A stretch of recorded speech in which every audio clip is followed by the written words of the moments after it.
last week I tried to tell you what social ecology was not. In the course of doing it, I told you a good deal of what it was. Now I'd like, if I may, to be more emphatic and tell you what I believe social ecology is.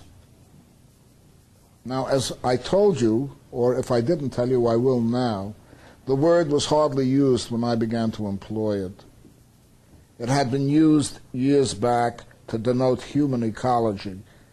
Human ecology is a very tame discipline taught in the universities, in which, starting out with anthropology and the development paleontologically of the human species, from hominoids to hominids to humans, and so on and so forth, and then talking about tribes, and then talking about spatial dimensions, and then talking about air pollution, water pollution, and whatever pollution, and then afterward telling you you should write to your legislator or your congressman or your senator, whoever he or she may be, to correct the world and fix everything up, give you a mark, A, B, C, D, E, F, and then send you off into the world thinking that you know something about the environment.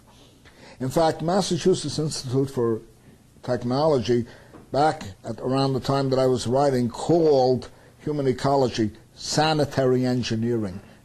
That was the name of the course, okay? And it was a harmless course, okay? And social ecology, as I picked up the term, meant that there is a relationship between humanity and nature, or the natural world more properly, a relationship between humanity and nature, the natural world, that is an extremely close one. More precisely, that what the fate of the natural world to a very great extent, and by the natural world I mean the biosphere, I mean the living world. I do not mean that rock called the moon. I mean life, and life in all its interconnections and ecosystems, as they're called.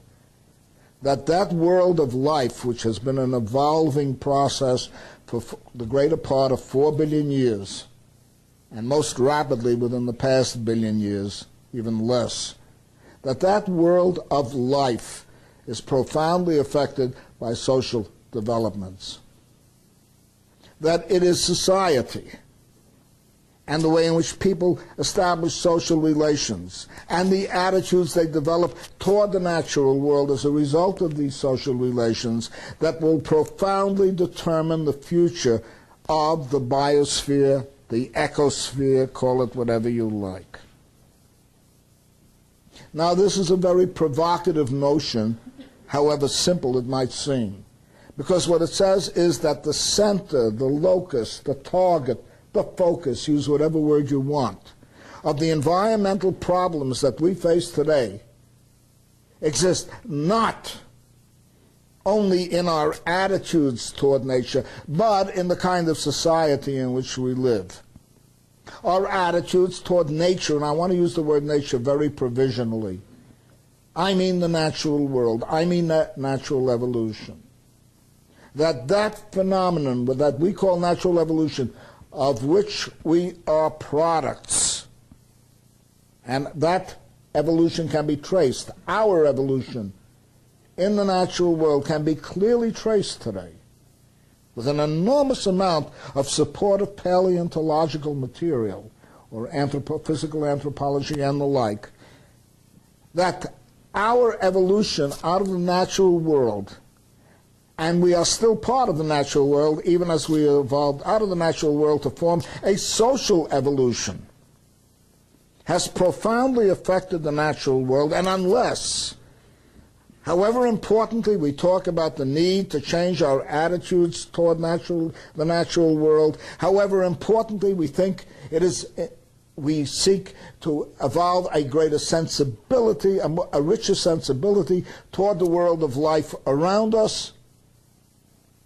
the social relations, the economic relations, the marketplace have a more profound effect upon our relationship with the natural world than even our attitudes, important as these attitudes may be. The very idea of dominating nature, now let me stress the word idea here, because I am consistently misunderstood about this. The very idea of dominating the natural world, I have argued in a very lengthy book, stems from the domination of human by human. That with the breakup of tribal societies, and to the extent that these societies were egalitarian, to the extent that these societies viewed at least their own members, not those outside in most cases, but at least their own members in various tribes, as co-equals, to the extent that men regarded themselves as co-equals with women, to the extent that elderly people regarded themselves as co-equals with younger people, that the breakup of that sense of complementarity, of co-equality, leading to hierarchies, and which the most striking that are known to us are patriarchy, and more precisely patricentricity, gerontocracies, the rule of the young by the old. By the way, the most widespread, along with patricentricity, the most widespread form of rule that existed long before economic classes emerged. These age groups, and the basic idea that certain individuals, such as shamans, had mysterious powers of their own, not only over the natural world, but over human beings, ultimately leading to priests and ultimately leading to deities with priestly corporations supporting them, conditioned our attitude toward the natural world. Nobody would have thought that you could dominate the natural world without first bringing domination into society. The very idea of domination wouldn't have appeared. Hence the idea of dominating the natural world, which can only be an idea. We can't dominate the natural world.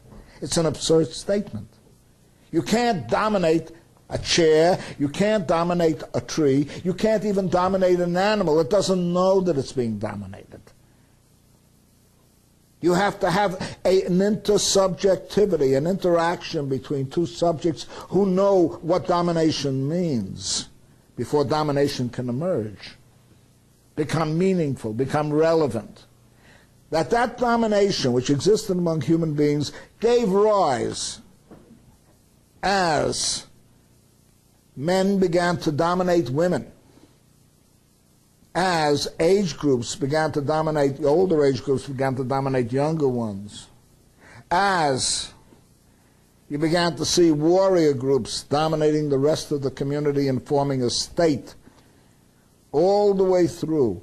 That whole system of domination, which people internalize, which they make part of their psychic mechanisms, accepting submission, and women have done that for thousands of years, as you know, and many subject people have done that for thousands of years. Internalizing it, extended out into the natural world, leads to the idea that the natural world can be and should be dominated. Social ecology is anchored in this basic relationship. This basic relationship that the domination, the idea of dominating the natural world, stems from the domination of human by human. And that until we eliminate that domination, we will not eliminate the idea itself. Because that domination is very real. It's tangible. It's even part of the psychic mechanism of the domineering elements and the dominated elements in all societies. And it is simply extrapolated outward into the natural world. Hence, the most fundamental problem that we face is not only the need to change our sensibility toward the natural world, but to change our sensibility and our social relations toward each other. We have to reconstruct society in such a way that we will live in harmony with each other, share our planet together with other life forms, but also together with ourselves in a harmonious and cooperative relationship, without domination, without rule, and without economic classes, under a condition that can variously be called socialism, anarchism, communism, and I use the word communism with a small c, since I don't think anything that ever existed in Russia could be called communist. That's an absurdity, or even socialist, by Marxist standards.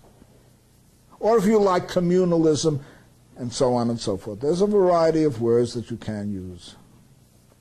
Now, the important thing that we're faced with now is to create, first to understand, let's put it more clearly, more basically, to understand the sources of this domination, to ask ourselves what conditions preserve the system of domination, together with economic exploitation, and what can be done to alter society fundamentally enough so that domination disappears and hierarchy disappears, as well as classes and such organizations or entities as the state, which enjoys the monopoly of violence in the interest of a specific ruling class. That becomes the basic program. That program, bluntly, has a long tradition in itself, long before ecological issues began to come to the foreground of political discourse. And I do not want to see that tradition lost, as though we are innovating something so completely new that we have no contact with that tradition anymore. And that tradition was born out of the great movement of socialism and anarchism, communist anarchism. That connection between the two, between social ecology and that revolutionary tradition, cannot be disposed of. And it is in the process right now of being undermined. We are being taught today that socialism, communism, anarcho-communism are passé. That what we have to do now is look deeply into our spiritual lives, to retreat more and more inward into what is wrong with our being. This was all given to us by Catholicism 2,000 years ago. May I remind you, please? For 2,000 years, this has been the message of the great world religions, and particularly of Christianity, with about as much effect as I have on deciding whether it's going to rain in 1 hour or not.